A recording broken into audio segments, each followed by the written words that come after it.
In my bag, everywhere I go, I always have a pill bottle filled with Adderall. But that's an awful lot of Adderall. And I see in there that you have a few other pills. And I was like, yeah, those are pain pills. Why does the bottle say that this is oxycodone? And there's not even oxycodone in there. Like, the pain pills in there were like hydrocodone. So like, here I am with like 10 Adderall, which that is illegal to be carrying around that many of that pill without a prescription, mixed with illegal narcotics in a bottle prescribed for other narcotics that aren't even in the bottle. You're like an Adderall dealer in LA and you happen to run across this, hit my business email. Like, I'm not a fed. Like, I'll just buy some from you. I had somebody pee on me once. It was a very... Like, sexually? Yeah, it was a very... That's insane. That's amazing. It is a life goal of mine. I'm so sorry, Mom, to piss on someone. We should do it. Can I piss on you? Yes. Okay, I think I might be ready to piss on you. Okay. I'm on my period, though. I could period on you. I just farted. You just farted on my dick. I felt it. Oh my god, are you peeing? I felt it. Is it warm? I should really clean my vagina. Just like one. Where you guys go? Yeah. Thanks for watching. She actually perioded on me. 4 years ago, I got rid of cable TV and cut all ties with mainstream media, and basically I haven't looked back. Only after seeing a small amount of TV recently have I realized why that transition was so easy. Like, have you ever had a friend you lost touch with for a bunch of years, saw him again, and then thought, how was I ever even friends with this guy? That's how I feel about TV. When I cut cable, TV costs like $100 or more a month. You still had to watch ads after paying that much. You have to wait to watch the shows. There isn't much of a choice in what you can watch by comparison, and most of the programs that are on TV are formulaic and boring. Like, is there anything on TV that's worth $100 a month plus 8 minutes of ads every 30 minutes? With that said, it just baffles me to see YouTube going in that direction. YouTube has its unique market. No one does what YouTube does nearly as well as YouTube does it. It basically has a total monopoly over independent creator content, but it's completely abandoning that to mimic a dying platform. You can remove all the attacks on free speech that are present on this site, and you would still have a website that's digging its own grave. No one wants to watch 8 minutes of ads. No one wants to wait to see the next episode of a show, and no one wants to waste time watching the largely formulaic, safe crap that's on TV. What YouTube and internet content has allowed us to do is maximize interest. Simply with likes, comments, subscribers, and views, you can tell exactly what content is interesting. And YouTube is very transparent about that. The most important metadata on a video can be seen by everyone, so we should all be aware of what people want to watch. Back in the past, you didn't have that freedom. You as a viewer could not see if an idea was successful or not like you can on YouTube. You also had to watch whatever the networks decided was good, and you watched it because it was either that or boredom. With that in perspective, certain aspects of TV make sense. Think about it this way.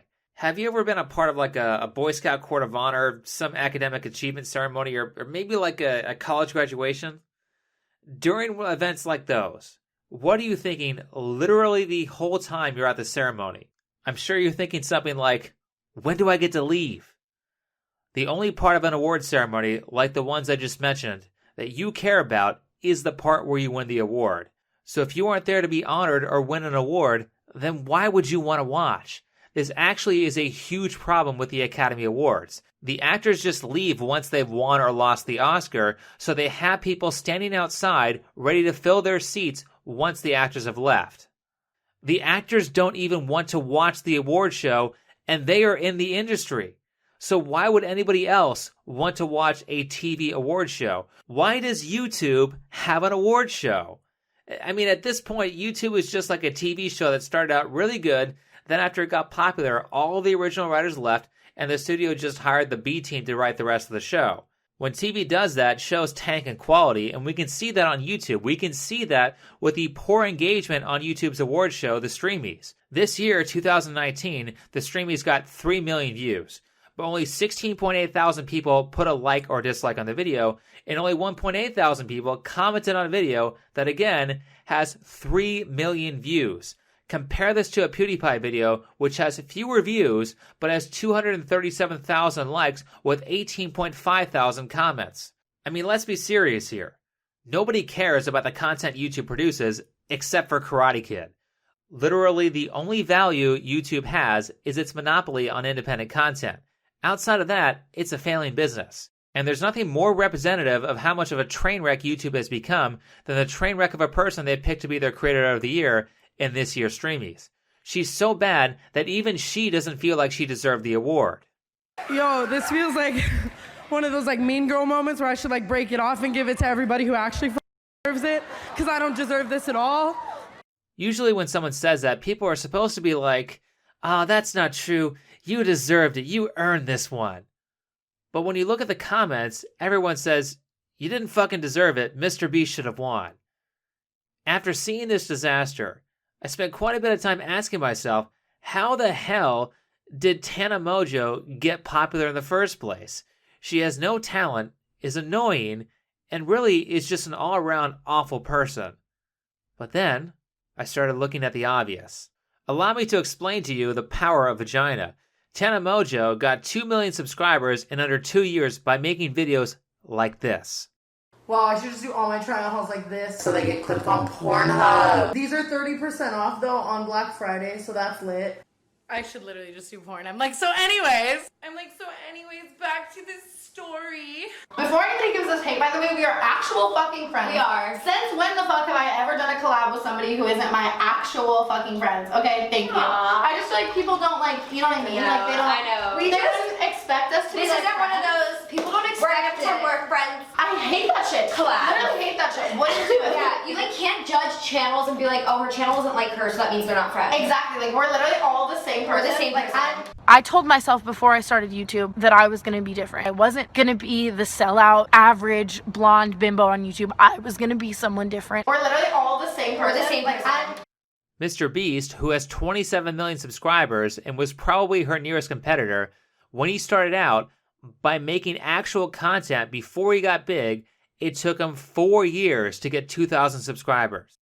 Just watching her videos, you can see that Tana does no real work other than flashing her boobs and ass, while generally being a bad person. Yet people give her everything, and it must be nice to cash in on value that you didn't work for. Well, actually, we'll see about that. Currently, she's not aging very well.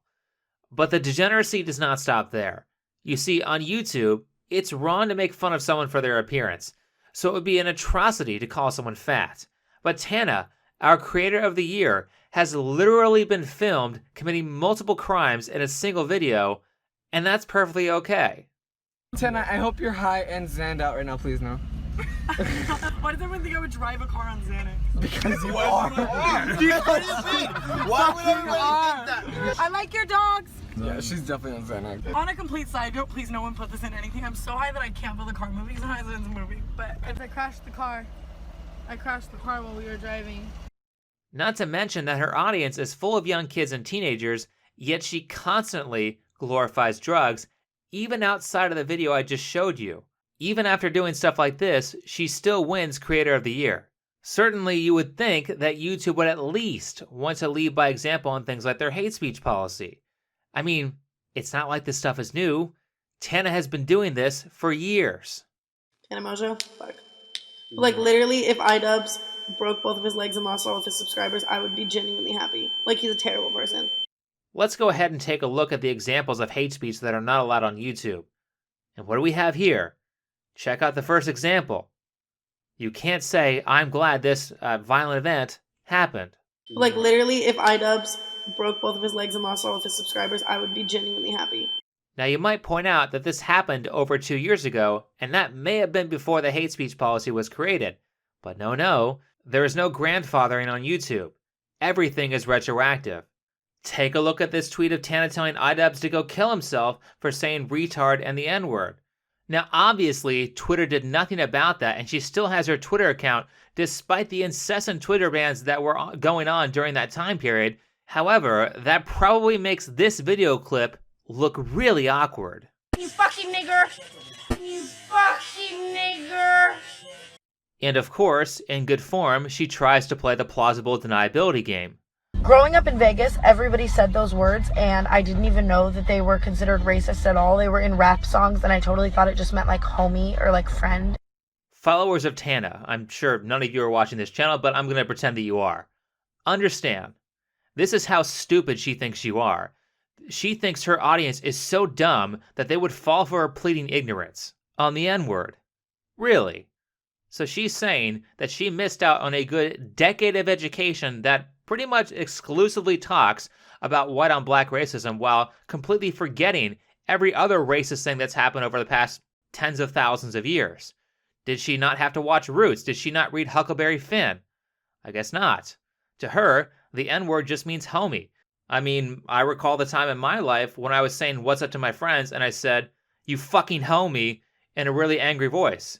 She just didn't know. It's not her fault. No one educated her. Jeez.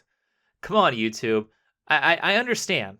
I understand that you're going out there and selectively enforcing your rules to benefit people with your political views, but at the very least, have some class. Don't sit there and give your highest award to someone who is an open racist. Don't give it to someone who publicly tells people to kill themselves. Don't give it to someone with zero talent. You could be at least a little less obvious. And all in all, they gave the award to Tana Mongeau because I guess the future is female. They did it, though, in spite of Mr. Beast, who has done nothing this year other than give all of his money to other people, raise money for charity, and create content that all types of people can appreciate with a message that is ultimately positive. Certainly he's not out there glorifying drugs like Tana Mongeau does. And of course, all of this impending doom on YouTube can be quite scary because, again, YouTube has the monopoly over independent creator content, but yet we see a massive push towards censorship and an equally massive push towards moving away from the independent creators who popularized YouTube in the first place. Plus, we see YouTube rewarding degenerate behavior. So what can we do about this? Well, there's a lot you can do. There's an infinite amount of things that can be done about this particular problem. But the real question is, what are the best things that can be done? Because we don't have time to nitpick. Things are already pretty bad, and if there's no real competitor to YouTube's monopoly, then every time there's an update, things will keep getting worse. Just to prove my point, when was the last time people cheered for a YouTube update or applauded something that YouTube did? That doesn't happen anymore. That doesn't happen because YouTube doesn't have to do good things to get our business. They don't care about us. So the biggest nail you can drive into YouTube's coffin is Bitchute. But I'm not talking about hashtag go subscribe to me on Bitchute and rewatch all my videos, please. Because none of that matters right now. The big advantage that YouTube has is its convenience. YouTube is the grocery store that's closest to your house. Bitchute is a couple miles further down the road, the shelves aren't as organized, and it's harder to find what you want. That's why people aren't making the transition. But all we have to do to solve the problem is fix the convenience issue. The number one issue that Bitchute has is its terrible mobile app.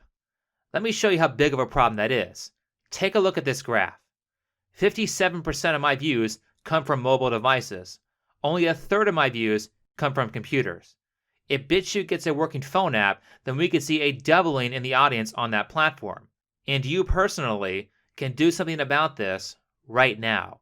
If you want to take down the YouTube monopoly, then the number one thing you can do is put money in the Bitchute war chest by becoming a monthly donor. They can't make a mobile app without developers, and they can't hire developers without money. So that's the answer. By donating, you're giving Bitchute the ability to compete with YouTube on factors that people care about the most. This shouldn't be too difficult considering that YouTube is constantly destroying its reputation by doing things the users don't like. Certainly Bitchute wins the free speech game, but developing an app for phones costs money. Developing a comment section so they don't have to use discuss, which is anti-free speech, costs time and money. The management quitting their job so they can put more time into the platform costs money. Hiring a sales team so they can talk to companies about incorporating ads into their videos so that creators can earn a living costs money. If you don't like what YouTube is doing, if you don't like the crackdowns on free speech, if you don't like the selective enforcement, if you don't like the promotion of the worst people, then that is the realistic answer to the problem. That's something that the average individual can do. You or they can give your support to the people who are working on the problem. You might not be able to code a successful streaming platform, but you certainly can send money and support to the people who can. And with that said, I think that's enough for this video. So if you liked it, hit the like button, subscribe if you're new, comment and share. If you would like to give your support to this channel, then you can do so by donating through PayPal, Patreon, or Subscribestar. All of those links are in the description and on my channel page. Last, if you haven't already, don't forget to check out my Bitchute channel. The link for that is also in the description and on my channel page. Otherwise, see you in the next video. Thanks for watching.